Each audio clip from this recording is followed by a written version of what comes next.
looks like this year for Big Finish's Torchwood range, they are really interested in like lengthy themes or lengthy box sets. We had a Valentine's trilogy earlier on in the year to coincide with, of course, Valentine's Day. Then they took a break for the summer to do the Torchwood Among Us trilogy of box sets. And now they're following that up with a trilogy of Ood-related horror stories for the Halloween times, for the winter. We've got a trilogy of Ood stories, putting the Ood in Torchwood.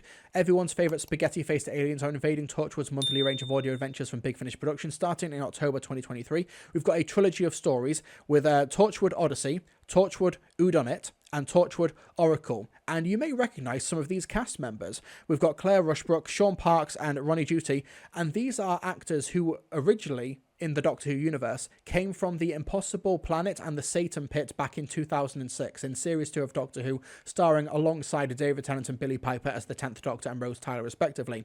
We'll cover these stories later on when we get to them, but the first one is Torchwood Odyssey, written by Patrick O'Connor and starring Claire Rushbrook as Ida Scott, who you may remember as the scientist on Sanctuary Base 6, who accompanied the Doctor into the titular Satan Pit. And this story, and I kid you not, is inspired by a single line of dialogue from the Satan Pit. So let's play that quick clip. All of you, so small, the scientist still running from Daddy. We never found out exactly what that meant in that particular story, probably for the benefit of that story and for its pacing and just general world building and mystery and stuff like that, but we're going to be finding out now with Torchwood Odyssey. This takes place a few days or a few weeks after the events of the Satan Pit, where Ida Scott, played by Claire Rushbrook, reprising the role, has decided to go pay her father a visit. Her father is Odysseus Scott, who is this famous, well-renowned, well-regarded scientist, is also played by Ood voice actor Silas Carson. Odysseus Scott is dealing with a degenerative mental condition called Axabar syndrome, which is making him lash out, which is making him significantly angrier and is straining the relationship between him and his daughter, Ida Scott. And he's seeking some sort of weird recreational treatment on the edges of the universe where this strange gravitational anomaly is causing the surface of this nearby world, this nearby planet, to wave up and down like the ocean current, is causing the actual mental thought patterns in the mind to sort of shift and reorientate themselves because the gravity and the time dilation there is so strange and so off-kilter, and he's hoping that this is going to be treating his Axabar syndrome. Ida Scott goes to Faber, which is the name of the world there. He's got an assistant there called Tom, who is played by Jay Perry, and he's also got an Ood assistant, once again played by Silas Carson, and tensions naturally run high between the daughter and the scientist who she just really wants the approval of. Let's play a clip from Torchwood Odyssey.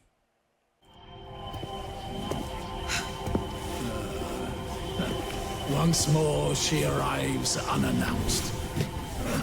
So, the bed has quite the view, doesn't it? Oh, I hope my plummeting shuttle didn't ruin your vista. Like a leaf fluttering down. Could have been crushed out there. If you insist on blundering through a gravity storm. Oh, I knew to expect a bumpy ride, but still. My, bumpy. Such astute gravimetric analysis. You shouldn't be in the spire unaccompanied. I'm not. You're here. Hi, by the way. Were you gonna greet me properly? I shouldn't have to greet you at all. I'm fine, thanks. How are you? I heard about your failed expedition. Of course you did. Failed so badly it fell into a black hole. Never hear about any of my successes. Mustn't be all that common. I blame the parents.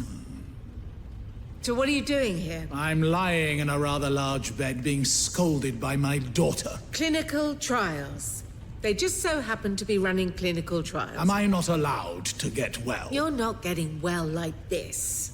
You have perfectly acceptable facilities back home. You're not going to fix yourself by lying in a weird tower listening to whatever that noise was. It set my teeth on edge. It's the sound of gravity.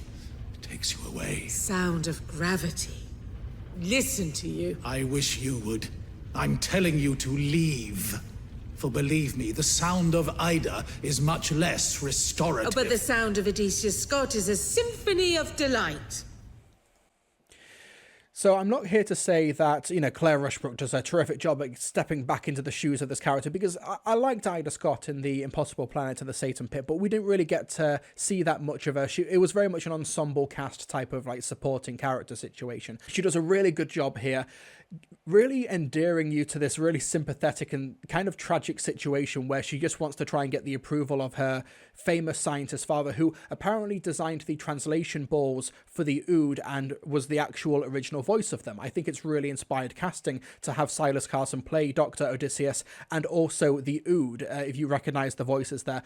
And I also think that Silas Carson does a terrific job, not just as the Ood, who have a pretty minor presence over the course of this story, but also as the slowly degenerating Odysseus Scott. Because if you go through the behind-the-scenes interviews that are attached with this audio release from Big Finish, it seems that Silas put a lot of care and attention into the performance because his own father, his late father, went through a similar degenerative condition in the final days and years of his life, which made him very irritable, very grumpy, and really self-aware of how he was perceived by other people. It's a pretty tragic fate, and it also shows that Silas Carson is approaching this role of what could have just been a really simplistic, really gruff and angry, non-approving scientist father, and imbues him with like real humanity, even though he is a pretty big piece of shit over the course of the story. But it shows that there's multiple dimensions and there's a real maturity to how it's been depicted here, both in terms of Patrick O'Connor's script and also Silas Carson's portrayal. Claire Rushbrook does a really good job in the role here, and also it shows that she's been through some shit recently after the events of The Impossible Planet and the Satan Pit, because, well, when the Ood in Sanctuary Base 6 start making weird noises, start saying weird things, maybe it's time to start paying attention to what on earth is happening around you. She's had a lot of really strange experiences operating near big black hole gravity fields, so it's an interesting way to sort of develop what she learned and the experiences that she had in that Series 2 story and apply that further into Odyssey in a much more intimate setting, and how honestly, the sci-fi inspirations for Torchwood Odyssey are really interesting in terms of just how diverse they are. Like, you get the time dilation in something like Christopher Nolan's Interstellar. You get the weird body horror of something like I Have No Mouth and I Must Scream. You get the weird like world building of the cult and these spires in something like Dead Space, the video game series. All of these things sort of mashed together to create a really affecting hour of Torchwood. That's probably one of the more original Torchwood stories that I've listened to for quite some time, because it is so far removed from the setting. I understand that in terms of the Torchwood range, we are attached to the Torchwood team that are on Earth, that are based in Cardiff, but I do love these Torchwood stories where we are outside of that sphere, where we do take a look at the Torchwood in the far future. That one-off line in The Satan Pit when Zachary Crossflane says, "This is Zachary Crossflane representing the Torchwood archive, you will identify yourself." That was just a little Easter egg throwaway thing in Series 2, but now it's being used to inform the world building of Torchwood in the future from Big Finish. Really clever and interesting stuff. And this is just a really intimately told, carefully crafted, existential hour of Torchwood. I really enjoyed it. The performances were really understated and interesting. I loved how, it's good when the story basically ends 10 minutes before the end, because it means that you actually have some really interesting and good wrapping up to do. I really liked that about Torchwood Odyssey. The really understated, like, low-key ending. I really appreciated that. It was the great, like, sort of cherry on top of what is, for all intents and purposes, a really fascinating, dramatic hour of sci-fi. Torchwood Odyssey is terrific. I loved it from beginning to end.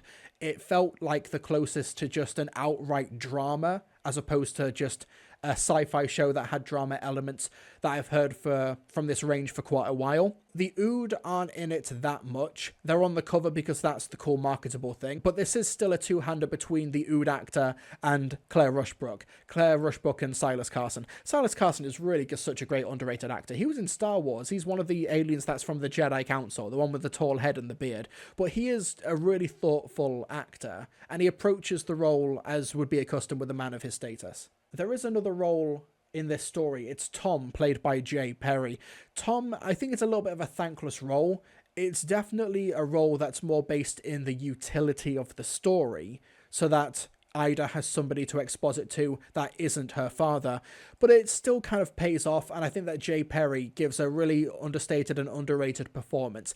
I think it will go uncredited by people who talk about the story and review it, but he definitely is worth mentioning. It's a little bit of a thankless role, but still an important one in terms of making the separate components and the nuts and bolts of Torchwood Odyssey work. This is really good. What about the droid attack on the Wookiees? That's the... Yes, that's the line. Ki-Adi-Mundi. I had no idea that was his name. But yeah, Ki-Adi-Mundi. Yeah, Silas Carson plays Ki-Adi-Mundi in the Star Wars prequel. I imagine he's also played the role maybe in the expanded universe. I imagine. I've not seen a picture of Silas Carson without makeup. What a chad. Oh, suits you, sir. Oh. Honestly, I can't imagine a more fitting story for Halloween. Like, this is like, it's genuinely quite skin-crawling at times. Like, some of the themes and also just some of the soundscapes. And like I said, some of the body horror inspirations from I Have No Mouth and I Must Scream, which is a source material that Big Finish has mined before. See Spare Parts. But yeah, this was a really strong start to the Torchwood Spooky Ood trilogy. There's Torchwood Odyssey. Next month, we've got Torchwood Whodunit, starring Sean Parks. And then afterwards, we've got Torchwood Oracle, starring Ronnie Duty. So it'll be interesting to know if they utilize Silas Carson in equally interesting ways as well. Not just the Ood, but also the voice of the Ood in Odysseus Scott. So yeah,